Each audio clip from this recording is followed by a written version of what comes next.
안녕하십니까. 현대투자연구소 송조입니다. 금일 주가 하락에 대한 다양한 의견들이 제시되고 있는데요.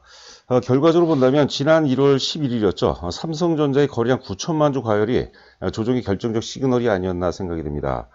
저희 같은 경우도 11일 날 일부 매도를 하고 지금 추이를 관찰하고 있는데요. 핵심 포인트를 꼽으라면 현재 시점 같은 경우는 매도보다는 보유의 영역이고요. 아울러서 적당하게 가격대만 만나면 추가 매수의 관점으로 접근하는 것이 바람직하지 않을까 생각이 됩니다. 이번 시간은 삼성전자와 삼성전기에 대해서 핵심 포인트 중심으로 살펴보도록 하겠습니다. 삼성전자 같은 경우는 일단은 그 당분간은 혼조 국면이 예상이 되고 있습니다. 크게는 빠질 가능성이 좀 낮아 보이죠. 워낙 이제 막강한 유동성을 바탕으로 우리가 느끼든 못 느끼든 하여튼 그 저가 매수 기반이 굉장히 왕성한 그런 상태고요. 삼성전기 같은 경우는 다시 다른 시각으로 우리가 해석을 해봐야 되지 않을까 생각됩니다. 역시 그 핵심 포인트는 MLCC가 될 것 같은데요.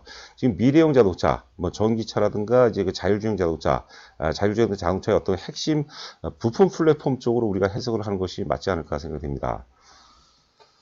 자, 보시는 화면은 신의 한수, 삼성전기란 표현을 썼는데, 이 내용은 11월 25일자 방송 내용입니다. 지금 삼성전기에 대해서 관심이 좀 많으신 분들 있죠? 많이 보유하고 계시거나, 혹은 이제 요번 조정을 통해서 이제 신규 매수로 접근하실 분이라면, 11월 25일자 방송을 참고하시면 상당히 도움이 되지 않을까 생각이 되고 있습니다.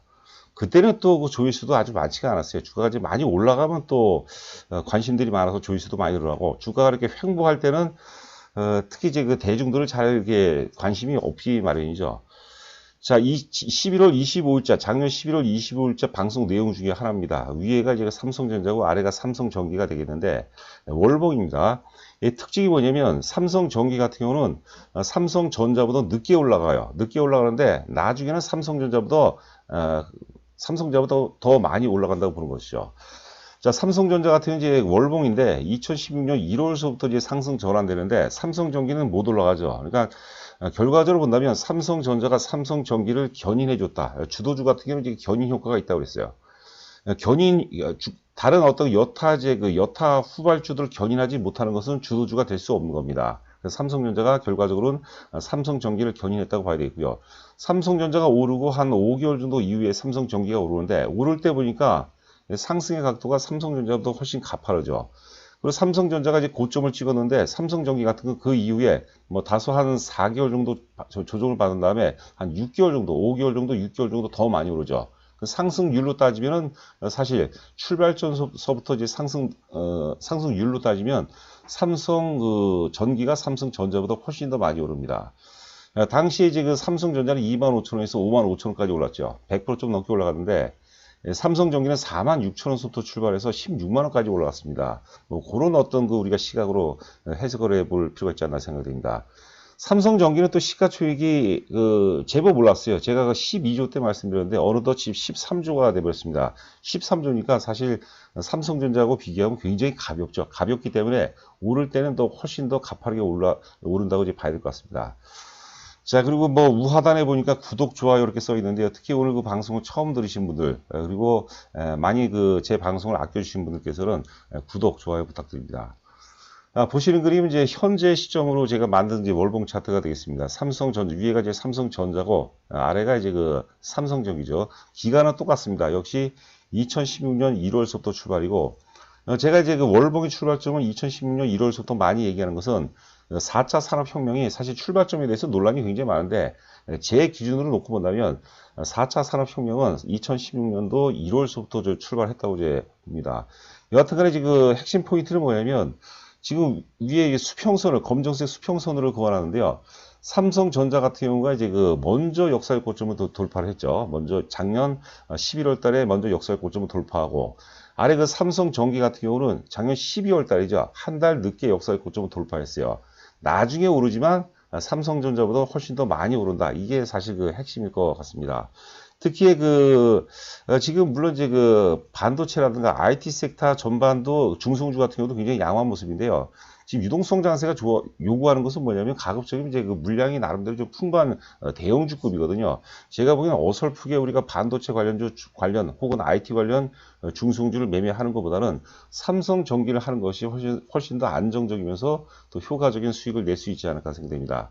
자, 이 그림의 핵심은 삼성전자가 삼성전기보다 한 달 먼저 역사 고점 돌파했고 삼성전기가 후발로, 그러니까 삼성전자가 역사거점을 돌파하면서 후발주 삼성전기를 끌어줬다고 봐야 될 것 같습니다. 그런데 그 뭐 형만한 아우가 없다는 얘기가 있는데요. 주가를 보면은 사실 가벼운 주식이 오를 때는 더 많이 오르죠. 아우가 수익률을 보면은 형보다는 좀 나은 그런 어떤 그 모습이 나오지 않을까 생각됩니다. 자, 보시는 그림은 최근 보고서가 되겠습니다. 지금 이베스트증권 1월 14일자 보고서가 되겠는데요.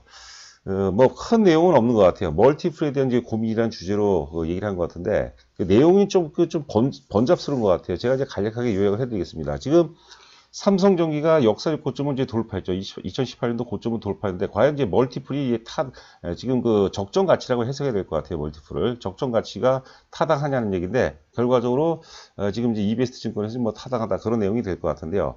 우리가 2018년도를 이제 돌아가서 보게 되면 그 당시 실적이 역사적으로 최고로 이제 많이 좋았죠. 그 무라타라고 있습니다. 무라타 제작소라고. 무라타 제작소 제가 시가총액을 찾아보니까 71조예요. 앞서 제가 그 지금 삼성전기의 시가총액 15조 5천억인데 궁극적으로 이제 결론부터 말씀드린다면 무라타 제작소가 70조면은 삼성전기의 어떤 시가총액은 최소한 한 30조는 되지 않을까? 30조. 그러면 주가는 여기서 이제 뭐 100%까지도 충분히란 표현이지 어쩔지 모르겠지만 하여튼 타당하다는 이제 논리를 제가 오늘 말씀을 드리고자 하는 겁니다. 여하튼 간에 2018년도에는 무라타 제작소에서 MLCC 공급을 줄였어요. 그래서 이제 실적이 굉장히 좋았죠. 그리고 당시에는 이제 그 삼성전기에서 이제 MLCC 매출 혹은 영업이익이 차지하는 비중이 굉장히 높았어요. 보시면 이제 97%까지 차지했다고 그러는데요. 나머지 이제 그 카메라 모듈이라든가 사실 그 기판이죠. PCB 같은 경우는 사실 그 어떤 들러리에 좀 불과했던 거죠. 굉장히 뭐 사실 그 뭐 우리가 숫자로 표현하기도 어설플 정도로 굉장히 비중이 낮았는데요. 지금 이제 2020년, 2021년도 혹은 그 이후부터는 그게 아니된 거죠. 세 가지 사업부, MLCC 사업부, 그다음에 카메라 모듈 사업부, 기판 사업부 모두가 사실 그 특히 이제 기판 사업부마저도 구조조정에 성공하면서 이제 흑자 전환 기조를 이제 보이고 있거든요. 그래서 규모로 따지면 혹은 이제 앞으로 성장세로 따지면 2018년도하고 이제 비교의 대상이 아닐 거라고 이제 생각이 됩니다. 그 내용은 제가 좀 구체적으로 다시 한번 또 말씀드리도록 하겠고요. 자, 여하튼간에 이제 당시와 비교해서 한 세 가지 정도 요약을 했던 것 같아요. 이 정도만 한번 간략하게 한번 살펴보도록 하겠습니다. 당시에는 전체 영업이익의 97%를 담당했던 컴포넌트 사업부가 이제 MLCC 사업부를 지으면 거죠. 2021년도 올해 예상 전사 영업이익 중 컴포넌트 사업부 기여도가 뭐 70% 정도 수준으로 낮아졌다는 거죠. 그 다양한 포트폴리오를 갖췄다고 보는 거죠. 자, 그리고 이익률과 그 디맨드가 이제 수요죠. 수요가 상대적으로 안정적인 전장 비중이 3%에서 11%로 높아진 점이 있다는 거죠. 이것도 특히 이제 자동차 전장 비중이 좀 핵심인 것 같아요. 최근에 LG 전자 같은 경우도 굉장히 그 시장에서 이슈로 각광을 받고 있는 그런 모습인데 지금 우리가 그 기존에는 뭐 배터리 관련주들, 전기차 배터리 관련주들이 이제 시장을 많이 지배했는데 어찌 보면 사실 LG전자 혹은 삼성전기도 미래형 자동차 어떤 그 미래형 자동차도 패러다임으로 지금 우리가 재해석을 해야 되지 않을까 싶습니다. 그렇다면 역시 잠시 말씀드리겠지만 삼성전자 같은 경우는 1월 11일자죠. 9천만 주 터지면서 사실 그 조정이 좀 불가피한데 삼성전기도 거래량 상투가 제법 터졌거든요. 그런데 이것은 어떤 그 전환점이죠. 전환점이 기준으로 우리가 삼아야 되지 않을까 싶고요. 조금 이제 우리가 일봉 차트를 보게 되면 조금 가파르고 다소 좀 부담이 될 수 있겠지만 좀 우리가 좀 멀리 내다보고 조정받을 때 오히려 좀 매수의 관점으로 접근해 볼 필요가 있지 않나 생각됩니다. 세 번째는 이제 기판 사업부죠. PCB 사업부가 이제 흑자 전환된다는 것도 상당 부분 의미가 있을 것 같습니다. 자, 영업이익을 한번 살펴보면요. 2017년도 영업이익이 이제 3,060억이었고, 우리가 2018년도 1조 1,000억, 사상 최고치를 기록하면서 주가가 굉장히 폭발적으로 이제 많이 증가합니다. 앞서 우리가 월봉 차트를 한번 지켜봤죠. 그리고 2019년도는 이제 7,300으로 다소 좀 주춤하고, 주가 조정이었던 그 빌미가 됐던 거고요. 2020년이죠. 작년에 이제 8,200억인데, 상당히 의미가 있는 건 뭐냐면, 8,000억대, 2018년도 최고점이 1조 1,500억인데, 2020년 8,000억, 8,200억으로 역사적 고점을 돌파했다는 것은 굉장히 의미가 있는 거죠. 여기에는 분명히 어떤 성장성이 이제 반영됐다고 그런 거죠. 삼성전자도 마찬가지죠. 삼성전자의 과거 역사적 최고점이 영업이익 따지면 사실 그 53조 혹은 2018년도에는 58조까지 찍었는데 작년에 역사의 고점 돌파했죠. 작년에 역사의 고점, 2020년도 역사의 고점을 돌파했는데 2020년 예상 영업이 대략적으로 한 36조 나오거든요. 그러니까 당시 과거에 그 영업이익에 상당부 못 미치는데도 불구하고 돌파했다는 것은 상당부 성장성이 반영이 됐다. 제가 그 여러 차례 말씀드리지만 지금 시장의 어떤 시장이 요구하는 가치는 절대 가치는 성장성입니다. 성장성. 삼성전자는 이제 뭐 여러 가지가 있겠지만 하여튼 파운드리 성장성이라면은 삼성전기는 역시 MLCC 미래형 자동차로 우리가 좀 재해석을 해봐야 되지 않을까 생각됩니다. 자, 삼성전자 월봉 차트가 되겠는데요. 2017년도에 영업이익이 53조 6천억이었고 이때 주가가 제일 피크였어요. 그런데 2019년도에는 영업이익이 58조 8천억이었거든요. 더 좋았는데 이미 주가가 선반영이 돼 있고요. 두 번째는 이제 영업이익 증가율이 급감을 했죠. 그러니까 주가는 영업이 계속 증가한다고 무조건 오르는 게 아니고요. 영업이익 증가율이 대단히 중요한 겁니다. 제가 뭐 방송을 통해서 많이 이제 강조하는 부분 중에 하는 것 같아요. 여하튼 간에 월봉 보시게 되면 이제 2020년이죠. 2020년 이제 11월 달이죠. 11월 달에 역사적 고점을 돌파했는데 2020년 영업이익이 지금 이제 최근 보고서 신한증권 보고서에 의하면 35조 9천억이 나오거든요.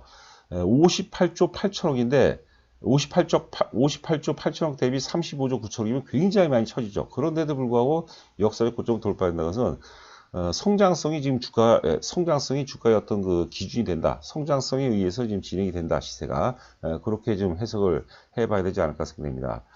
자, 우리가 영업이익 잠깐 보도록 할까요? 2017년도에는 53조 6천억이었습니다. 2019년도 17년도죠. 17년도 영업이익 53조 6천억, 그리고 2018년도가 58조 8천억으로 사상 최고였어요. 2019년도 27조 7천억인데 2019년 같은 경우도 사실 그 코로나만 아니었으면 역사 고점 돌파했습니다. 58조 대비 27조예요. 반토막도 안 되는데도 불구하고 역사 고점을 돌파했다는 것은 대단한 의미가 있는 것이고, 우리가 그걸 통해서 우리가 해석해야 될 것은 지금 시장이 요구하는 것은 성장성이다. 이런 것들을 우리가 해석을 할 필요가 있다고 보는 거죠. 자, 작년 2020년 예상 영업이 35조 한 9천억 정도, 한 36조 정도 나오고요. 올해 같은 경우 2021년도도 예상 영업이 대략 한 50조 정도밖에 안 돼요. 2022년도 58조가 좀 안 된다는 그런 전망치들이 나오고 있는데, 그럼에도 불구하고 역사적 고점 돌파한다는 것은 대단한 의미가 있는 거죠. 지금 시장의 어떤 그 뭐랄까 정체성이라든가 성격들, 이런 것들을 잘 지금 우리 삼성전자를 통해서라도 잘 보여주고 있지 않나 생각됩니다. 지금 사실 어떤 그 펀더멘탈이죠. 어떤 그 경제 매크로하고 실제 어떤 그 뭐랄까 실물 경제하고는 괴리가 너무 크죠. 지금 장세의 특징 중에 또 하나라고 봐야 될 것 같습니다. 자, 삼성전기죠. 삼성전기 보시면은 지금 그 월봉 차트, 똑같은 기간의 월봉 차트가 되겠는데요. 앞서 뭐 반복적으로 말씀드리지만 2018년도에 영업이익이 1조 1,500억이었습니다. 사상 최고였어요. 주가도 굉장히 많이 올랐죠. 뭐 4만, 하여튼 그 5천원에서 16만 원까지 올랐으니까 굉장히 많이 올랐습니다. 그런데 요번에 12월 달에 이제 12월 달에 역사 고점을 돌파하죠. 삼성전자는 11월 달에 돌파하고 삼성전기는 이제 그 다음 달, 한 달 후에 지금 뭐 돌파하는 그런 모습인데, 2020년 영업이익은 대략 한 8,200억 정도거든요. 그러니까 2018년도 1조 1,500억에 비해서 많이 떨어진데도 불구하고 돌파했다는 것은 역시 시장의 지금 성격을 잘 또 표현할 수 있지 않나 생각됩니다. 역시 삼성전기 어떤 성장성을 보셔야 될 것 같아요. 또 한번 여기서 좀 첨언을 한다면요, 지금 경기 민감주들도 많이 올라가고 있습니다. 뭐 롯데케미칼도 그렇고, 뭐 조선철강, 뭐 화학, 뭐 유틸리티죠. 요즘에 뭐 SK텔레콤이라든가 한국전력 이런 것들 많이 오르는데, 제가 보면 오를 때는 오르지만 빠질 때는, 성장의 근거가 없을 때 빠질 때는 급하게 떨어질 것 같아요. 그러니까 조심해야 될 것 같습니다. 그러니까 우리가 제한된 어떤 여러분들 투자 금액에서 다 살 수는 없는 거 아닙니까? 근데 하여튼 그 포트폴리오 우선은 일단 기본적으로 성장성에 우리가 그 포커스를 맞춰야 되지 않을까 생각됩니다. 자, 이제는 이제 삼성전자 우선주로 제가, 요거 이제 보통주로 했어야 되는데, 하여튼 그 우선주로 그냥 말씀드리도록 하겠습니다. 자, 삼성전자가, 여하튼 간에 저는 삼성전자의 출발점이 9월 1일이라고 보는 거죠. 작년도 9월 1일인데, 여러분들 그 관심 있는 분들은, 예를 들어서 이제 애플이라든가, 특히 이제 그 아마존 같은 거 차트를 보시면요, 9월 달서부터 빠지기 시작했어요. 그러니까 제가 이제 그때도 방송을 많이 했습니다. 그러니까 삼성전자가 오를 수 있었던 결정적인 근거는, 기존에 우리가 빅테크라는 기업들이죠. 카카오도 이제 9월 초서부터 빠지기 시작했거든요. 그런 그 빅테크 기업들의 조종 환경이 삼성전자가 오를 수 있는 굉장히 유리한 환경이 있다. 이렇게 해석하시면 될 것 같습니다. 그렇다면 삼성전자 조정이 만약에 요번에 보통주 기준으로죠. 보통주 기준으로 이제 9천만 주가 터지지 않았습니까? 1월 11일자.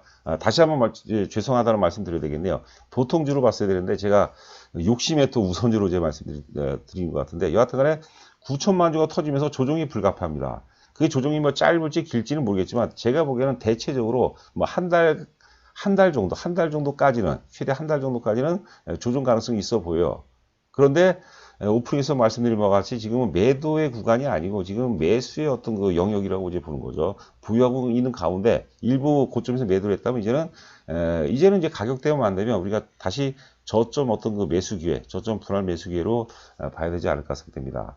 자, 그래서 이제 그 삼성전자가 조정이 이어진다면 그 매기가 시장이 뭐 크게 금요일처럼 크게 훼손되면 안 되겠지만 시장이 적정하게 안정을 찾는다면 그 매기가 다시 이제 카카오 같은 이런 그 비대면 관련주들이죠. 삼성전자와 역학관계에 있는 반대 관계에 있는 그런 종목 구조기 시장을 지배할 가능성이 높지 않을까 생각됩니다. 자, 삼성전기 한번 일봉 차트를 보도록 하겠습니다. 지금 화살표 표시 지역이 11월 25일자 11월 20 죄송합니다. 11월 23일인지 5일인지 좀 헷갈리는데 여하튼 간에 그 즈음에 보시면 내용이 있을 겁니다. 그때서 제가 삼성전기를 나름대로 신의 한 수라고 말씀을 드렸던 기억이 나는 거죠. 당시 삼성전자는 먼저 좀 올라갔는데 삼성전기는 굉장히 안정적인 흐름이었기 때문에 저희 뭐 회원들 같은 경우는 많이 사셨겠고 또 방송을 들으신 분들도 좀 사보지 않았나 생각됩니다. 좌상단에 보면은 MLCC 시장 점유율인데요. 무라타 제작소는 굉장히 좋은 회사예요. 무라타 제작소는 이제 일본에서도 사실 그 시가총액이 한 70조라면은 상당부 상위에 있죠. 71조. 어제 종가로 보니까 71조가 돼 있는데 삼성전기는 시가총액이 15조 5천억밖에 안 됩니다. 저는 이게 납득이 안 가요. 그리고 무라타 대비 삼성전기가 점유율이 뭐 한 반절 정도 수준이니까 저평가돼야 되는 것은 맞아요. 그런데 3위죠. 지금 그 마켓 시어가 12%인데 다이오 유덴이라고 있습니다. 다이오 유덴 대비해서 삼성전기가 대략 한 25%에서 25% 전후, 25%에서 한 30%까지 그 정도 저평가돼 있어요. 저는 이게 그 말이 안 된다고 보거든요. 지금 이제 한국 증시가 여타 어떤 그 글로벌 증시 대비 굉장히 탄력을 보이고 있는데요. 그동안 이제 한국 증시가 디스카운트가 있는데 디스카운트가 이제 리레이팅이라고 하죠. 재평가 과정이고 재평가를 넘어서 이번에 우리가 K방역도 이유 같은 거는 사실 세계 최고 수준이거든요. K방역을 바탕으로 저는 재평가를 넘어서 저는 우리가 뭐라고 하죠? 프리미엄 시대까지도 우리가 한번 우리가 바라봐야 되지 않나 이렇게 생각이 되고 있습니다. 지금 그 자산 소유 구조 보면은 부동산 비중이 너무나도 커요. 그 자산 구조의 어떤 그 뭐라고 할까요? 그 리모델링 과정이라고 할까요? 그런 과정이 되지 않을까 생각됩니다. 무라타가 이제 그 점유율이 40%, 삼성전기가 22%, 다이오유덴이 12%죠. 대부분 다 일본 기업이요. 근데 그 대한민국의 삼성전기가 20%대를 차지하고 있다는 건 대단한데 특히 이제 그 MLCC는 그렇지만 그 카메라 모듈 같은 경우는 사실 그 삼성전기가 훨씬 더 비교 위에 있다 이렇게 보시면 될 것 같습니다. 자, 저희 그 현대투자 VIP 회원 모집 관련해서 잠깐 안내 말씀드리면, 뭐 하여튼 가입 금액은 지금 그 150만원, 250만원, 400만원 단위가 되겠고요. 정보 내용은 다음과 같습니다. 굉장히 어려운 환경이기 때문에 혼자 하는 것보다 같이 하면은 사실 승자하고 패자는 제가 보기에는 뭐 말 그대로 한 5% 정도 차이라고 보는 거죠. 내가 흔들려갖고 팔고 싶을 때 못 팔게 잡아주는 거, 또 어설프게 막 충동적으로 따라서 할 때 못 따라서 하는 거. 저는 그것만 반복적으로 하더라도 우리가 성공 투자에 바짝 다가설 수 있지 않을까 생각이 됩니다. 자, 이번 주 한 주도 굉장히 고생이 많았습니다. 하여튼 금요일 날 장세가 좀 조정을 받아서 좀 안타까운데 그런 단기 어떤 등락이 일희일비 마시고요. 우리 이제 방향성이 정해져 있죠. 우리 목표를 향해서 무쏘의 외풀처럼 외롭고 고독하게 그리고 자존감 있게 끝까지 한번 가봤으면 합니다. 자, 저는 다음 주에 여러분들 찾아뵙도록 하겠습니다. 감사합니다.